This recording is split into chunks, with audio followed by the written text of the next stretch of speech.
Okay, this is going to be, hi, this is going to be a quick rundown of how to use the layers panel. So I've gotten a few questions that have been about how do we kind of manage different objects and the order that they're in, besides just going to object and arrange. So I'm going to briefly show you how to do that. So the layers panel, you're going to want to open that up. I'm going to expand it out here and make it a little bit larger so that we can see everything that's happening in here. You can also go down to where it says panel options in your fly down menu, and in there you can look at your, I'm just going to make these 30 pixels. You can look at your thumbnails a little bit larger, so that makes it easier to see. All right, so let me just basically explain how this layer panel works. Basically, Illustrator will default to put everything on your first layer in your document. So technically, you don't ever have to touch your layers. However, layers can be really useful when you're trying to organize the different objects in your document. So the first thing that you see on the layers panel is this little eyeball here. Basically, that toggles off and on the visibility of that particular layer. So when I click on it, it'll hide that particular layer, and when I click on it again, it makes it visible. So if I can see the eyeball, I can see that particular layer. I don't have anything on this layer right now, so you can't really tell whether it's visible or not. The next space that you see here is empty, but if I were to click on that, there's a little lock symbol. What that means is that all the objects that are on that particular layer are locked. You won't be able to move them or edit them in any way. This is really helpful if you're trying to trace over something or you're trying to select something and you keep selecting a background color or something larger. You can lock not only that particular layer, but also that specific object. And I'll show that once we get a little bit further in. Next, you're going to see this little blue line, and that might not seem like anything, but I'm going to just create a star here, which in this case happens to be a triangle because of my last setting. And what you're going to notice is that the bounding box and the outline, or the path that you're going to see, are all going to be that blue color. Basically, that is all the objects and shapes on that layer will be highlighted or have a bounding box that is that color of that stripe right there. The next thing you're going to see is this little arrow, which expands your layer and shows every shape and object that is on that layer. The next bit is your thumbnail that shows everything that's on that layer as well. You have your layer name, which I'm going to come back to in a second. You've got some open space here, which though it seems as though it would be nothing, we actually can use that space to access our layer options. And then you have this little circle here, which is called a meatball. And when you click on that meatball, what that does is you're going to see a double circle. And what that means is that everything on that particular layer is selected. Now, when you have your layers expanded and you have individual things that are on that layer, for example, I'm going to draw a few circles here, or ellipses. You'll notice that now these are each showing up as their own thing inside of this layer. And if I condense this, you can see all of those objects in that layer thumbnail. So when I expand this, you'll notice that this particular object is selected on the artboard. And I know that for a couple reasons. One, I can see the bounding box here. I also can see that the meatball is selected. And I'll also notice this square right here. So you'll notice that your square can either be large or it can be small, which means that if this particular layer is minimized, then it will have a small square when something inside of that layer is selected. And the reason why this is really helpful is because sometimes you might have objects layered on top of one another, and you might have an object selected that you don't realize you have selected. And this tells you, okay, there's something selected in this layer. When you expand it, you can see that it's this particular ellipse that is selected. Okay, so why this is helpful. First, this means that I can select everything that's on this layer all at once, and that means that I can do things like change all of the fill colors and change all of the strokes on all the shapes in that particular layer. So a reason that you might want to create a layer for multiple objects is you might want to create a layer for your text, a layer for your images, a layer for specific objects, and so on and so forth. So think of your layers sort of like folders as a way to organize your document. And when you have any sort of folders or organizations, it's important to label those things. When we label them, we can keep track of them easier. So let me show you a way to do that. So right now, this particular layer is called layer 1. If I double click on the text, I'm able to change it to just say shapes for right now. And then I can just hit return. Now I can select individual items as well, and if I want to select more than one thing, just like with any other selection, I would hold the shift in order to select multiple things. I can hold shift again and deselect. Now you might notice that when I click on the meatball, it's selected in the document, it's selected in the artboard. However, if I just were to click on this particular layer, it's highlighted, but you don't see the bounding box show up in the document. So what's happening is I'm actually selecting the layer. So I'm going to just move some of these on top of one another so that we can kind of see how they are organized as far as order. Okay, so how this works is that the topmost shape is going to be at the top of the layers panel, and the bottommost shape, which in this case happens to be the triangle, is going to be at the bottom of that panel. So if I wanted this topmost shape to be behind everything else, I could select just the layer. I don't need to select it in the document. I can just select that layer and drag it below the bottommost shape, and therefore now that is the bottommost shape. Okay, so within the layers panel, you can actually rearrange the order of these shapes to how you want. You don't need to have them selected. However, if you want to do something else to them, like let's say I want to rotate this particular shape, I would in fact need that to be selected in order for me to do anything within the artboard to that shape. If I wanted to move it, so on and so forth.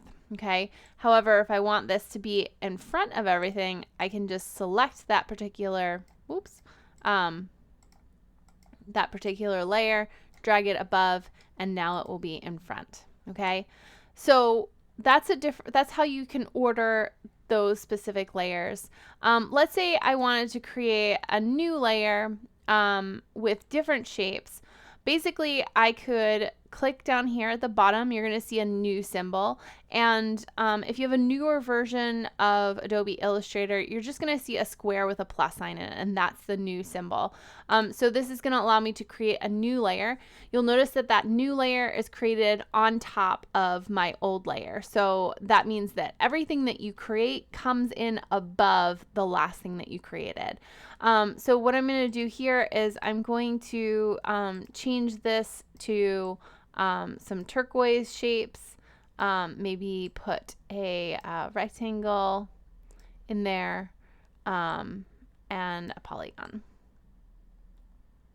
Okay, so I've got these shapes and they're in layer 2. I'm going to rename this one and I'm just going to call it blue shapes to differentiate. And this one I'm going to make pink shapes. So I'm renaming it again. Now, I'm going to select all these blue shapes. I'm going to put them over here, and you can see that they are on top of my pink shapes.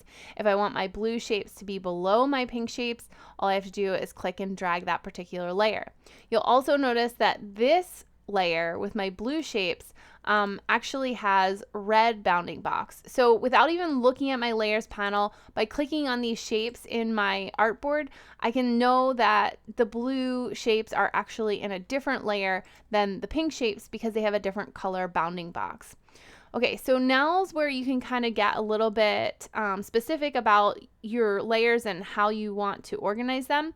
So remember I told you that this space right here between the text and the name of the layer and that meatball is empty, but if you double click it, what you're going to get is the layer options. Now you can also get this if you go to the drop down and you go down to where it says options for pink shapes. It's going to give you that same dialog box, but double clicking in this empty space here is a lot easier. So just so you know that you can change that color that's associated with that particular layer. So I can change it to gold here.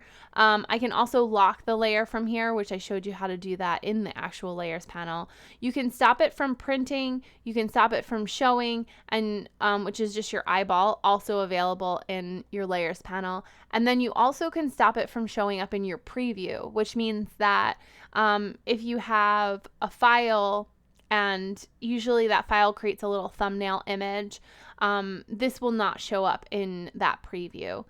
And then the last thing is your template. And the template's really great for when you're tracing stuff. So if you watched my last video, we talked about the pen tool and how you can use that to trace over things. So creating a template just makes it easier to do. And I'm going to show you that in a second. But first, I'm just going to talk real quickly about sublayers. So basically, if I wanted this one pink circle to be behind these blue circles, I couldn't do that without just moving the entire layer of pink. So basically I've got my blue and my pink here.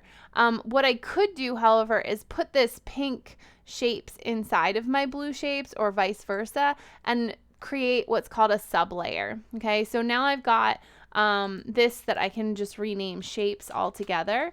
And inside of my shapes layer, I've got a sublayer with blue shapes. You can see that it's indented a little bit. And so that means that I can still keep all of my blue shapes together, but if I wanted to, I could move my triangle above my blue shapes. And so now I can start to integrate those two things together. But without them being part of the same layer, you can't do that. So sometimes instead of creating separate layers, it works to create sublayers. So let's say I go back up to the shapes, and down here next to my create new layer, you're going to see create new sublayer. And if I click on that, what that'll do is it'll create another sublayer, which is a different color. And in that particular layer, I can create more shapes, and these I'm going to create yellow. So, whoops, I didn't mean to do that because I had that selected. So I'm going to deselect everything. I'm going to make sure that I have my layer 3 selected, because if I don't, it's going to put it in whatever layer I am on. So now I'm going to select my shape tool. I'm going to select yellow, and I'm going to create some shapes here that are going to be specifically yellow, and they're going to be in their own sublayer. And they aren't, so I'm going to drag them into that sublayer. I'm not quite sure why they didn't end up in that sublayer. I did have it selected. So so you can easily organize stuff. If I really wanted to, inside of that shapes, I could also create another sublayer for all of my pink shapes. However, that does, again, present the same problem that I had last time of not being able to have my pink shapes interact in between my yellow and blue shapes. But it does allow me to kind of move all of those around together or do any other changes that I might have for them. So that's sublayers. You can have as many sublayers as you want. I could create a new sublayer inside of my layer 3, and you can go as deep as you want. So again, it's like a filing system. It's a way to organize your document. It's a way to find little shapes that you might not know where they are. So definitely, check this out. If you feel like it's a little overwhelming, you can choose not to use it, but be aware of the fact that it's there, and it gives you the ability to kind of like rearrange your shapes, especially if you're trying to use something like the Pathfinder or another thing that requires something to be in front of something else. Easily you can select that particular shape, go into your layers panel and say, this particular shape is right here and it's behind all this other stuff, so I'm going to just drag it and move it into the shapes layer and move it in front of all those other shapes in order to use it for whatever other transformation that I want. Okay, so that's that. Now what I'm going to show you is if you wanted to, let's say you wanted to trace a specific image with the pen tool or something else, I am going to place an image. Hopefully I just have one that is available. I'm just going to type in on Splash here.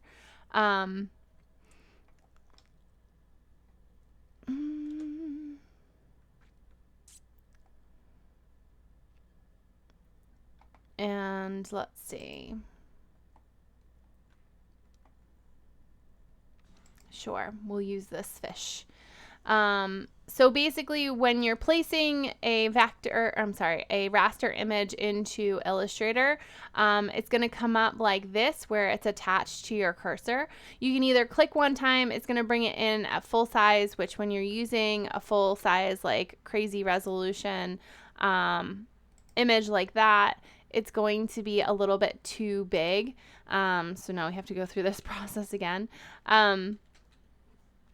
But what you do want to do is if you are going to place an image, you're going to want to draw it. You're going to want to click and drag it. So kind of like you're creating a rectangle, you click and drag and it'll bring that image in at whatever size you want. So because I'm doing this, I'm actually just going to create a new layer that I can work on. I'm going to move that image into that layer. And I'm going to hide all of these other shapes that I created so that I can show you what that template looks like. Okay, so in order to get to this, you can either go to the fly down menu and you can actually just click on template or go to options for layer 6. Or you can double click on layer 6 and select that template. What this is going to do is it's going to lock your image. It's going to, which if it locks your image, you want to make sure that it's in the right place before you create a template. It's going to show it and preview it, and it's also going to dim your images to 50%. Okay, so you can always change that percentage if you feel like the image is too light to see. You can bring it up. If you have a particularly light image or a particular dark image, you might want to bring down or increase the dimming to whatever number works for you. So I'm going to hit OK. This looks great.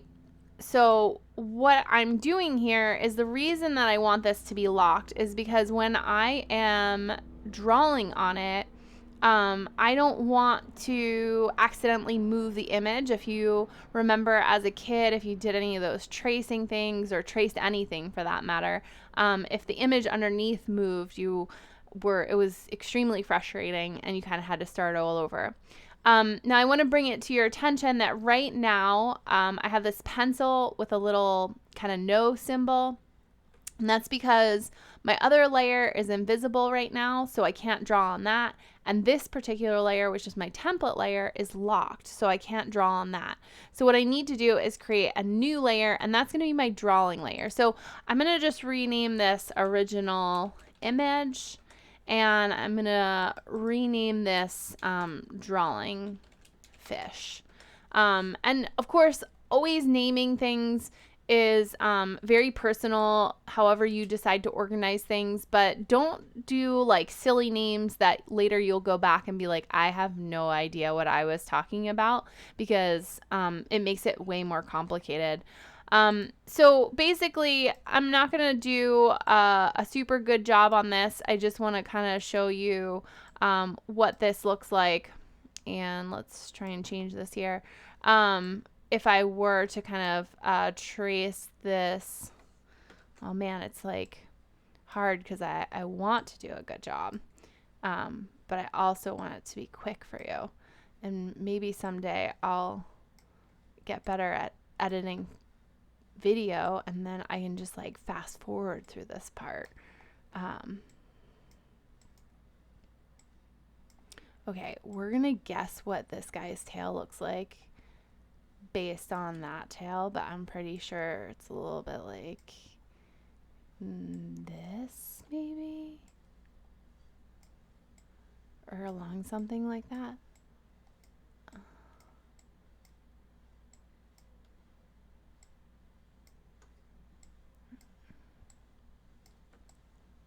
Okay. Now, if I really wanted to have a great idea of what this clownfish looked like and not just the outline, I would also probably trace these stripes, his inside fin, the white and the black, the eye, these outlines with the mouth. Maybe I could actually just do that with the pencil tool. So I'm just going to kind of roughly do this.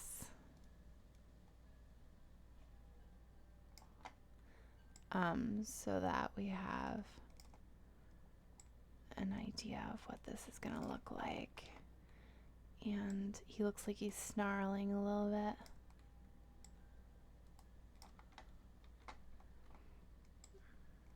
Whoa. Let's try that one again. I'm just going to use the circle tool because why not, right? Wrong key command. We'll just move that. And